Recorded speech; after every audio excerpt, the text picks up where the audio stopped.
नमस्कार मित्रों, मेरे चैनल लव सक्सेस मंत्रा में आप सबका बहुत बहुत स्वागत है। मित्रों, जैसा कि मैंने बताया था कि मेरे इस चैनल के माध्यम से उन छात्रों को बहुत लाभ होगा जो या तो ला कर चुके हैं या ला करने की कोशिश कर रहे हैं। मित्रों, जैसा कि आप सब लोग जानते हैं, लॉ के सेक्टर में अपॉर्चुनिटी बहुत अधिक है, बशर्ते हम उस सेक्टर के बारे में पूरी जानकारी रखते हों तब। जैसा कि हम सब जानते हैं, हमारे स्टेट में लॉ करने के बाद मोस्टली लोगों के मुंह से यही सुनने को मिलता है कि यार मैंने लॉ कर लिया है, अब देखता हूँ मुनसब के लिए कोशिश करूँगा, अगर होगा तो ठीक है, नहीं होगा तो कहीं काली कोट पहन के मैं बैठ जाऊँगा, कुछ तो कमाई होगी। लेकिन मित्रों, इस चैनल के माध्यम से मैं आप लोगों को ये बताना चाहता हूँ कि लॉ के सेक्टर में जितनी अपॉर्चुनिटी है उतनी अपॉर्चुनिटी आपको शायद किसी भी सब्जेक्ट में नहीं देखने को मिलेगी। बस फर्क ये है कि आप उस सब्जेक्ट को डीपली जानने की कोशिश करिए।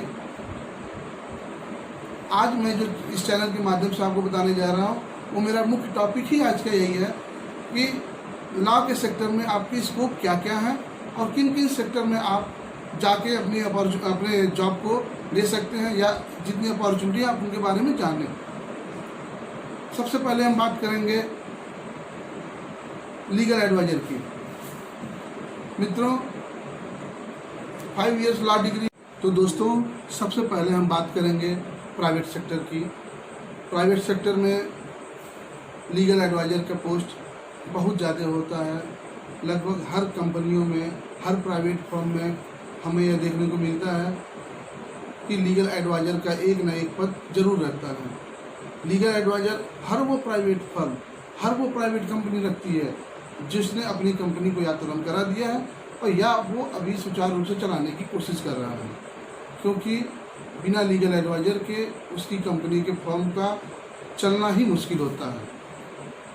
रुक जाओ, उसी पॉज करना पड़ेगा। ये लीगल एडवाइजर हमें एनजीओ में भी मिलते हैं। जैसा कि हम आप देखते हैं, आज के डेट में भारत ही नहीं विश्व के हर देशों में प्राइवेट एनजीओ बहुत ज़्यादा काम कर रहे हैं। उन एनजीओ में भी एक लीगल एडवाइजर की ज़रूरत जरूर पड़ती है। बिना लीगल एडवाइजर के उनकी सोसाइटी या उनकी फर्म जो होती है वो कंप्लीट नहीं होती है।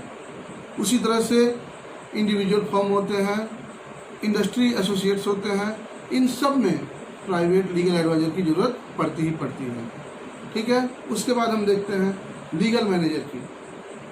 लीगल मैनेजर का पद भी लगभग हर प्राइवेट फर्म में होता है। इंटरनेशनल फर्म में अगर हम अच्छे हैं, हमारे अंदर काबिलियत है, तो हम इंटरनेशनल फर्म में यूएस, यूके या विश्व के अन्य देशों में भी जाकर जॉब की अपॉर्चुनिटी ले सकते हैं या वहाँ जॉब कर सकते हैं। उसके बाद मित्रों हम आते हैं गवर्नमेंट जॉब पे। मित्रों, अब हम बात करेंगे गवर्नमेंट सेक्टर की। गौर से सुनिएगा मित्रों, गवर्नमेंट सेक्टर में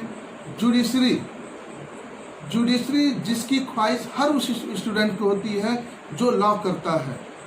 जिस भी स्टूडेंट ने लॉ किया है वह जरूर ट्राई करता है कि मुझे जुडिशरी में सर्विस करने का मौका जरूर मिले, और वो भी क्यों ना मित्रों, जुडिशरी मतलब एक राजा की नौकरी होती है।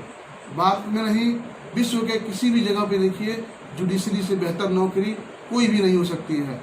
जुडिशरी मतलब एज ए किंग, आप एक राजा की तरह राज करते हैं जुडिशरी या जज बन के। जैसा कि हम उत्तर प्रदेश या फिर सेंट्रल गवर्नमेंट में देखते हैं। सबसे पहले हम स्टेट गवर्नमेंट की बात करते हैं। स्टेट गवर्नमेंट में संघ लोक सेवा आयोग या राज्य लोक सेवा आयोग की तरफ से जो वैकेंसी आती है उसमें सबसे पहले आती है मुंसफ मजिस्ट्रेट। लॉ ऑफिसर में, लॉ के सेक्टर में, जुडिशरी में जो सबसे पहली अपॉर्चुनिटी हमारी आती है वो होती है जो मुंसफ मजिस्ट्रेट या न्यायिक दंडाधिकारी। इस पद के लिए हर स्टेट अपना अलग अलग नाम से अलग अलग एग्ज़ाम लेती है। इस एग्ज़ाम के 3 पार्ट होते हैं, प्रीलिम्स, मेंस और इंटरव्यू।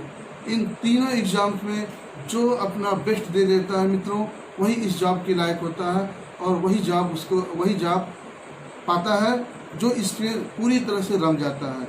मित्रों, मुंसफ मजिस्ट्रेट होने के बाद दूसरा सेक्टर आता है, दूसरी जॉब आती है उसी में एडीजे की। गवर्नमेंट सेक्टर में एडीजे मतलब HJS, higher judicial service. Higher judicial service में मित्रों सबसे बड़ी जो रिक्वायरमेंट होती है वो ये होती है कि आप 35 ईयर्स के प्लस होने चाहिए। मिनिमम आप 35 ईयर्स पास कर चुके हों और मिनिमम 7 ईयर्स आपने एक्सपीरियंस लिया हो। जिस दिन से आपने अपने बार काउंसिल, जिस भी स्टेट से आप हैं उस बार काउंसिल में आपने जिस दिन से रजिस्ट्रेशन कराया है उस दिन से 7 साल के बाद आप उसके लिए एलिजिबल होते हैं। और HJS मतलब ADJ, डायरेक्ट आपकी पोस्टिंग ADJ के पद पर होगी। ADJ के बाद DJ, जैसा कि सब लोग जानते हैं जिला जज। हर किसी की एक ख्वाहिश होती है, जब भी कोई लड़का कोई भी आदमी ये देखता है कि अरे वाह जिला जज साहब जा रहे हैं या वो न्याय कर रहे हैं, हर आदमी जो ला किया रहता है उसके मन में कहीं ना कहीं ये आती है बात कि काश मैं भी बन जाता डिस्ट्रिक्ट जज। ये तो डिस्ट्रिक्ट जज बनना इतना आसान नहीं है। इसके लिए जी तोड़ मेहनत, लगन, परिश्रम सब करने की ज़रूरत है, तब जाके कहीं आप गवर्नमेंट जॉब में या जुडिशरी में ADJ के पद पर आसीन होते हैं। मित्रों उसके बाद आप जुडिशरी में ही एक पद आता है APO या prosecution officer, assistant prosecution officer या सहायक अभियोजन अधिकारी।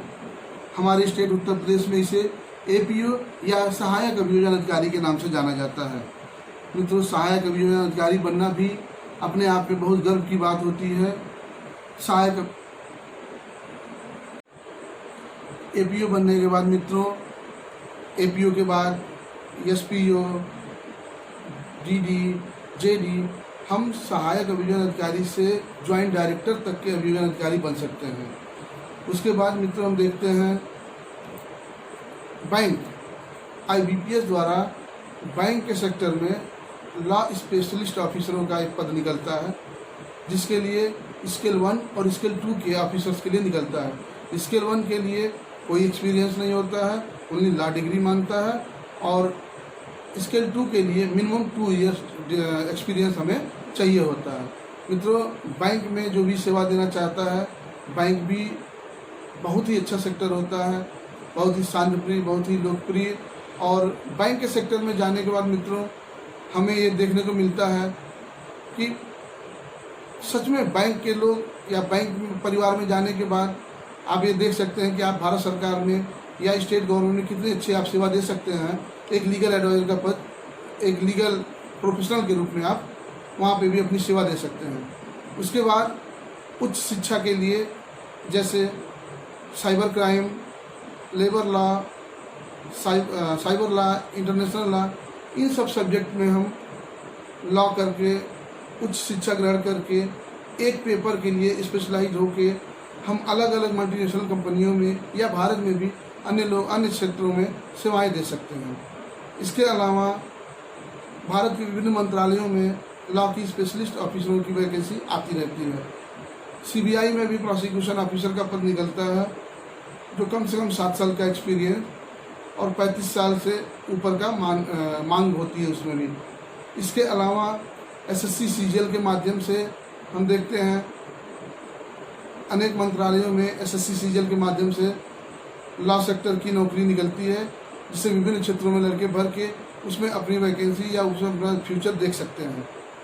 इन सब के अलावा लेक्चरार के पद पे, साइबर एक्सपर्ट के रूप में, लीगल रिपोर्टर के रूप में भी हम अपना करियर बना सकते हैं।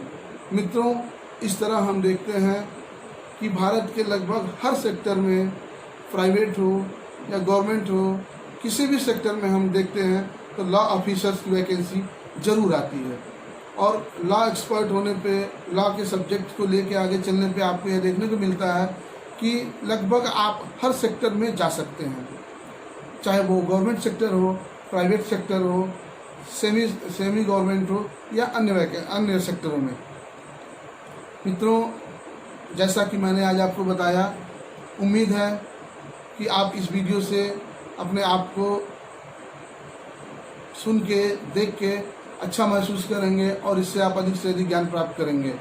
मित्रों आप सबसे निवेदन है मेरे इस वीडियो को अधिक से अधिक शेयर करें, अधिक से अधिक लाइक करें और सब्सक्राइब करें और नीचे दिए हुए बेल आइकॉन पे बेल दबा के मेरे अगले वीडियो आने पे ताकि आपको पता चल सके। धन्यवाद मित्रों, नमस्कार।